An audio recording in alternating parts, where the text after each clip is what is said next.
What about my love? Wasn't it enough? Just let me know. The Red River Rivalry. Hayden, say it 3 times fast.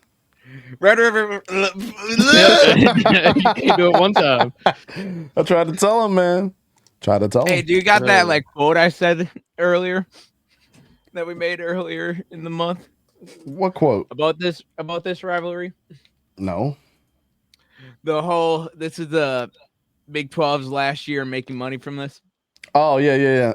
Yeah, that's still up there. So Big 12, enjoy this while you can. It should just still be the Red River Showdown, man. They make this as a tongue twister. I don't care. It'll always be the Red River Showdown to me. You can't. I mean, it was a Red River Rivalry for the longest time, so. Yeah. I ain't gonna try that. Nope. It's the Red River Showdown. You know what I read about this game too? What's up? Greg Sankey, the SEC commissioner, will be in attendance. Ooh, what's his name? Jeff Norvack. Brett Yormack, the Big 12 commissioner, will not. He has washed his hands clean of both these teams, and so be it. He ain't going to be at this game. He's shown it with multiple little symptoms like this, but he's not going to be at this game. But Greg Sankey is. Greg Sankey is welcoming the money makers into the conference. Hey, I just want to respond back to Slim real quick because I do know his stats like right off the top of my head.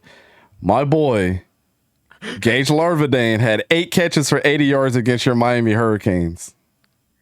I just wanted to put that out there into the universe. Oh, wait.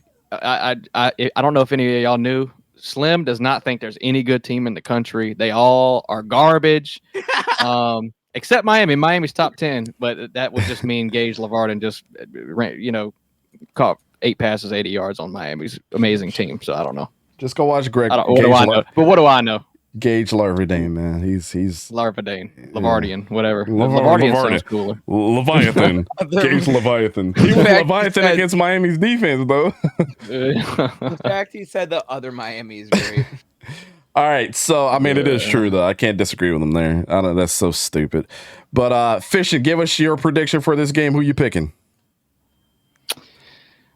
I'm taking Oklahoma in the upset, even though everything tells me otherwise.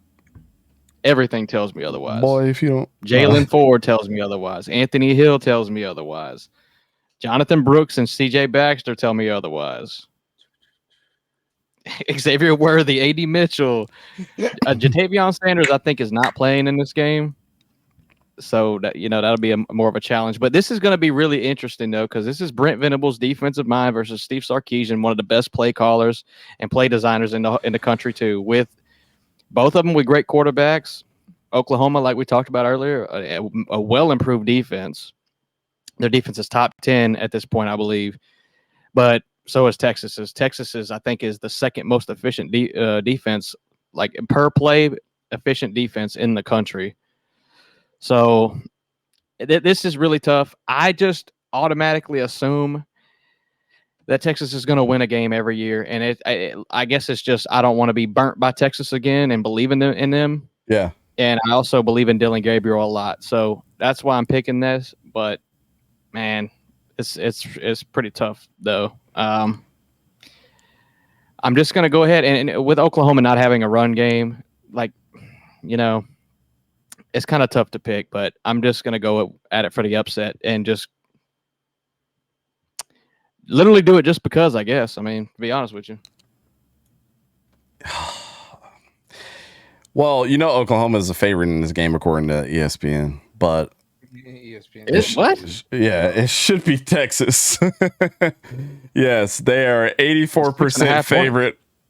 84% of ESPN analytics is given that Oklahoma is going to win this game. With that being said, with Jonathan Brooks and Quinn Ewers' yardage combined tells you that they're going to win this game offensively. 199 yards rushing versus Jonathan Brooks, 597 yards. The dude's looking like every little bit of Bijan Robinson, to be completely honest with you. Xavier Worthy is catching better passes this year and doing what he does against, defenses, which is get open but actually catch the ball this year. I mean, he's had a couple drops here and there, but not to the point where it's making you scratch your head like, oh my God, like one's wide open in the end zone like he was doing all last year. Quinn Ewers just putting balls on the money. I told you that this is going to be a statement game for Dillon Gabriel. If anybody was going to keep them in the game, it was going to be him. 15 touchdowns, 2 interceptions. Quinn Ewers only has 1 interception this year as well. Everything else is virtually identical with them passing, to be completely honest with you. Even the receivers, are pretty, are pretty evenly locked too. But if I'm looking through the scores as well, it is good to see that Oklahoma has been smashing teams by 50 points plus 3 other 5 games. But Texas has not been in any pushovers, and the one that gives them the best win on their resume is obviously Alabama. I didn't think that they were going to do what they did against Kansas, and I know they were out without Jalen Daniels, but that being said, I'm going with the Texas Longhorns on this one. I think it's a close game too, so it is what it is. Z Paulson, we're not talking about the NFL here, buddy. Z Paulson. Dude always coming in with the anal call. Texas had, I think, 40 plus minutes of time of possession in that game. I mean, that's really how they won it. Yep. I'm going. I mean, they just pounded it. Pause. But yeah. Hey yo. Yo. Go ahead. Hey yo, chill, man. Chill. No, I'm going Texas here. Looking into this, I think this is going to come down to who do I trust more in the passing game, and I trust Dillon Gabriel. I trust Quinn Ewers, but looking at this, Texas is ranked 36 in the pass this year compared to Oklahoma, who's not in the top 50.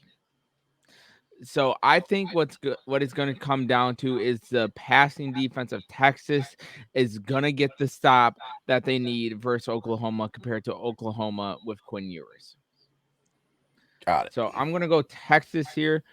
But if Texas can get the run game going versus a top 50 rush defense in Oklahoma, it's going to be a long game for Oklahoma. Pause. Yeah. No cap. This is really going to be like a beautifully coached game, I think, defensively and on offensively. I mean, I really think it is. Like, other than just looking at how the game goes and just who catches passes and blah, blah. I mean, like formation changes and like how to mix things up and like the strategic mind games that are going to be played. Like, I think that's where this game is really going to be the most fun to watch. And the better coach will probably win. Like, honestly. Oh, yeah, coaching battle. It's going to be fun. I agree.